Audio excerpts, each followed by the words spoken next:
ಎಲ್ರಿಗೂ ನಮಸ್ಕಾರ.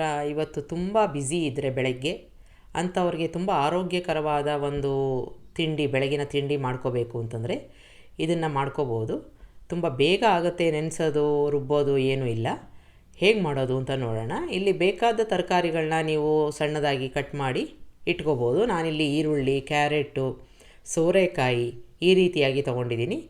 ಒಂದೇ ಒಂದು ಹಸಿಮೆಣಸಿನ್ಕಾಯಿ ಹಾಕ್ಕೋತಾ ಇದ್ದೀನಿ. ನಿಮಗೆ ಖಾರ ಜಾಸ್ತಿ ಬೇಕು ಅಂತಂದರೆ ಮತ್ತೊಂದನ್ನು ಹಾಕ್ಕೋಬೋದು. ಕ್ಯಾರೆಟ್ನ ತುರ್ಕೊಂಡು ಅದೇ ರೀತಿ ಸೋರೆಕಾಯಿ ಕೂಡ ನಾನು ತುರ್ಕೊಂಡು ಒಂದು ಪಾತ್ರೆಗೆ ಹಾಕ್ಕೋತಾ ಇದ್ದೀನಿ. ಈರುಳ್ಳಿ, ಮೆಣಸಿನ್ಕಾಯಿ, ಕ್ಯಾರೆಟ್ ತುರಿದಿರೋ ಅಂಥದ್ದು, ಜೊತೆಗೆ ನಾವು ಈಗಾಗಲೇ ತುರ್ಕೊಂಡಿರೋ ಅಂಥ ಸೋರೆಕಾಯಿ ಕೂಡ ಹಾಕ್ಕೋತಾ ಇದ್ದೀನಿ. ನಿಮಗೆ ಬೇರೆ ಯಾವುದಾದ್ರೂ ತರಕಾರಿ ಬೇಕು ಅಂತಂದರೆ ಇದರ ಬದಲಾಗಿ ಅದನ್ನು ಹಾಕ್ಕೋಬೋದು, ಅಥವಾ ಇದ್ರ ಜೊತೆಗೆ ಕೂಡ ನೀವು ಅದನ್ನು ಹಾಕ್ಕೋಬೋದು. ಕರಿಬೇವಿನ ಸೊಪ್ಪನ್ನ ಈ ಥರ ಚೂರು ಮಾಡಿ ಹಾಕ್ಕೋತಾ ಇದ್ದೀನಿ. ಕೊತ್ತಂಬರಿ ಸೊಪ್ಪು, ಇದ್ರ ಜೊತೆಗೆ ನಿಮಗೆ ಬೇಕಾದ ಒಂದು ಸೊಪ್ಪನ್ನು ಕೂಡ ಹಾಕ್ಕೋಬೋದು. 1 ಇಂಚಿನಷ್ಟು ಶುಂಠಿನ ಈ ಥರ ತುರ್ಕೊಂಡು ಹಾಕ್ಕೋತಾ ಇದ್ದೀನಿ. ಇದ್ರ ಜೊತೆಗೆ ಜೀರಿಗೆ, ಸ್ವಲ್ಪ ಅರಿಶಿನ, ಉಪ್ಪು, ಓಂಕಾಳು ಅಂತ ಸಿಗುತ್ತಲ್ಲ, ಅದು ಒಂದು 1/4 ಟೀ ಸ್ಪೂನ್ ಆದರೆ ಸಾಕು. ಓಂಕಾಳು ಹಾಕಿದ್ದು ತುಂಬ ರುಚಿ ಚೆನ್ನಾಗಿರುತ್ತೆ. ಈಗ ಎಲ್ಲವನ್ನು ಮಿಕ್ಸ್ ಮಾಡ್ಕೊಂಬಿಡೋಣ. ಉಪ್ಪು ಹಾಕಿದ್ವಲ್ಲ, ಸ್ವಲ್ಪ ನೀರು ಬಿಟ್ಕೊಳ್ಳುತ್ತೆ. ಈಗ ತರಕಾರಿ ಎಲ್ಲ ಚೆನ್ನಾಗಿ ಬೆರೆತ್ಕೊಂಡಿದೆ. ಉಪ್ಪು ಕೂಡ ಎಲ್ಲ ಕಡೆ ಚೆನ್ನಾಗಿ ಎಲ್ಲ ಕಡೆ ಹರಡ್ಕೊಂಡಿದೆ.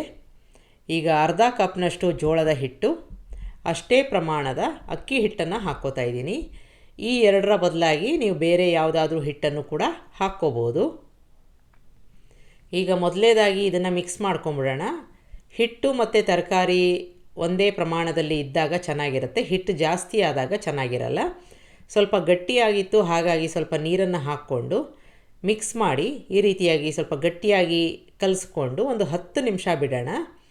ಆನಂತರ ತುಂಬ ಗಟ್ಟಿಯಾಗಿದೆ ಅಂತಾದರೆ ಇನ್ನೂ 1-2 ಚಮಚ ನೀರನ್ನು ಹಾಕ್ಕೋಬೋದು. ಈಗ ಸ್ವಲ್ಪ ಗಟ್ಟಿ ಅನಿಸ್ತಾ ಇದೆ, ಹಾಗಾಗಿ 1-2 ಸ್ಪೂನಷ್ಟು ನೀರನ್ನು ಹಾಕ್ಕೋತಾ ಇದ್ದೀನಿ.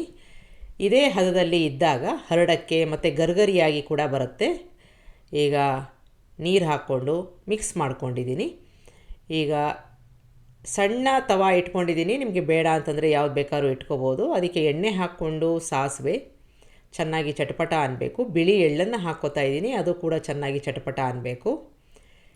ಇದಕ್ಕೆ 1 ಸೌಟಿನಷ್ಟು ನಾವೀಗಾಗಲೇ ಕಲಿಸ್ಕೊಂಡಿರೋ ಒಂದು ಮಿಶ್ರಣನ ಹಾಕ್ಕೊಂಡು ಉತ್ತಪ್ಪ ಮಾಡ್ಕೋತೀವಲ್ಲ ಆ ಥರ ಹರಡ್ಕೊಂಡು ಮುಚ್ಚಳ ಮುಚ್ಚಿ ಮೀಡಿಯಮ್ ಊರಿನಲ್ಲಿ ಬೇಯಿಸ್ಕೊಳ್ಳೋಣ, ಚೆನ್ನಾಗಿ ಗರ್ಗರಿ ಆಗೋ ತನಕ. ಈಗ ತಿರುಗಿಸಿ ಹಾಕ್ಕೊಂಡು ಮತ್ತೆ ಮುಚ್ಚಳ ಮುಚ್ಚಿ ಬೇಯಿಸ್ಕೋತಾ ಇದ್ದೀನಿ. ಸಂಪೂರ್ಣವಾಗಿ ಎರಡೂ ಬದಿಯಲ್ಲಿ ಗರ್ಗರಿಯಾಗಿ ಆದಾಗ ಒಳಗಡೆ ಕೂಡ ಚೆನ್ನಾಗಿ ಬೆಂದಿರುತ್ತೆ. ಈಗ ಸರ್ವ್ ಮಾಡ್ಕೋಬೋದು. Chutney best combination. ಅದಿಲ್ಲ ಅಂತಂದರೆ ಸಾಸು ಅಥವಾ ಕೆಚಪ್ ಜೊತೆಗೆ ಸರ್ವ್ ಮಾಡ್ಬೋದು. ಮಕ್ಕಳಿಗೆ ಶಾರ್ಟ್ ಬ್ರೇಕಿಗೆ ಕೂಡ ಇದನ್ನು ಈ ಥರ ಕಟ್ ಮಾಡಿ ಸಣ್ಣ ಬಾಕ್ಸ್ನಲ್ಲಿ ಹಾಕಿ ಕೊಡ್ಬೋದು. ಅದ್ರ ಜೊತೆಗೆ ಸಾಸೋ ಕೆಚಪ್ಪೋ ಕೊಟ್ಟರೆ ಚೆನ್ನಾಗಿರುತ್ತೆ. ಒಂದು ಸಲ ಮಾಡಿ ನೋಡಿ. ನಮಸ್ಕಾರ.